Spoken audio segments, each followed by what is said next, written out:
Hi, I'm Dell from DA Vincent Photography. I've had a lot of people messaging me asking how I created a set of images that I recently shared on social media. So I thought I'd just do a quick video covering the process and setup that I went through.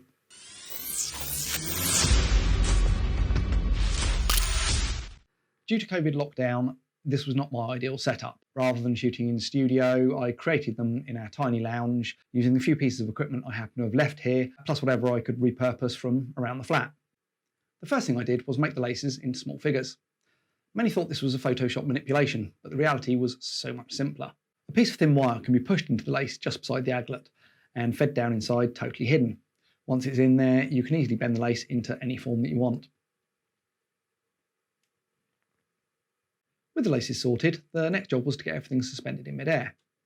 Normally I'd mount shoes on what I can only really describe as a wooden foot mounted on a stick, but I don't have that here. So I decided to try a method that we use a lot in food photography for deconstruction shots, where we hang the individual ingredients from a stand using fishing line. Unfortunately, I don't have any fishing line here either. That is sat with the wooden foot on a stick. Quick search of the flat, and the only suitable alternative that I could find was dental floss. It's thicker and much more opaque than fishing line, but even fishing line would need to be removed in Photoshop, so the floss will just require a little bit more work than that. A quick tip if you want to suspend anything in place like this. Rather than trying to tie knots in the fishing line, I use small camera thread converters stacked together. By simply clamping a line between them, it's easier to get them things where you want them in the first place, but also if you need to adjust them, it's far simpler because you don't have to undo any fiddly knots. They'll also thread straight onto any of your standard photography fittings. So the last detail left to sort is the ball. Just in case you were wondering, that is actually the ball out of a Jamie Oliver flavour shaker, which I stole from the kitchen. With everything in place composition-wise, it's time to turn to the lighting. Foremost in any lighting consideration is the mood to be conveyed. Do you want dramatic, bright, low-key, high-key, etc.? But a very important aspect in product photography is the texture and the surface of the product itself. These shoes have quite a lot of different textures on them. The weave of the fabric, the detailing on the sole, the stitching, and of course the laces. I want to make sure all of those are captured. If I were to use a large soft light source set close to the axis of the lens, these qualities wouldn't really be captured very well at all. As you can see in this example that I shot, where I've placed a large softbox just immediately above the lens. It looks pretty flat and uninteresting. The other consideration is of course the limited equipment I have to work with here at the moment. So with all these facts in mind, I started with the key light, choosing a relatively small collapsible beauty dish from Pixpro, which I have paired with their Pica 200. I've placed it high above the shoes, almost at 90 degrees to the axes of the lens, feathered slightly towards the rear. This allows me to emphasise all of those textures, create a grounding shadow, and illuminate the backdrop all at the same time. It gives a good starting point, but as it's lit from above, the underside of the sole is looking a bit dingy, and the shadows on the baseboard are a little bit heavier than I'd like. It's detracting from the fun, bright feel I want for the image.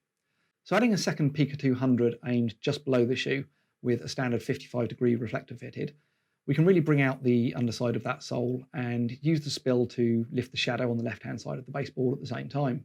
However, with just that reflector fitted, we're going to get light spill going all over the image.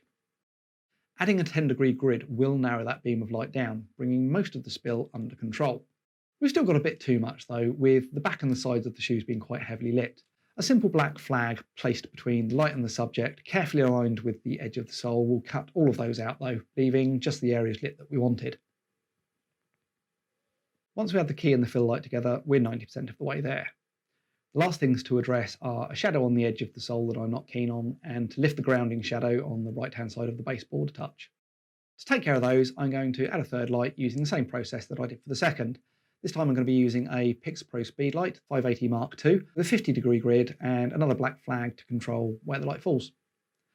And that's it. Bring all the lights together and we're ready to shoot.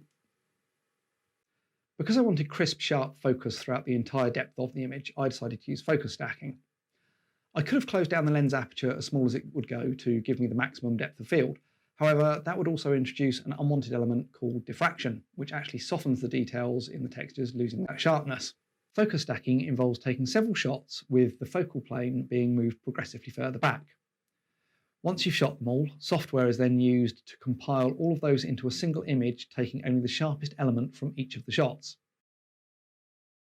Once all the stack is shot, All that's left to do is some post-processing to remove the hanging wires and some fine tweaking. So there we go. That's how I went about creating these shots.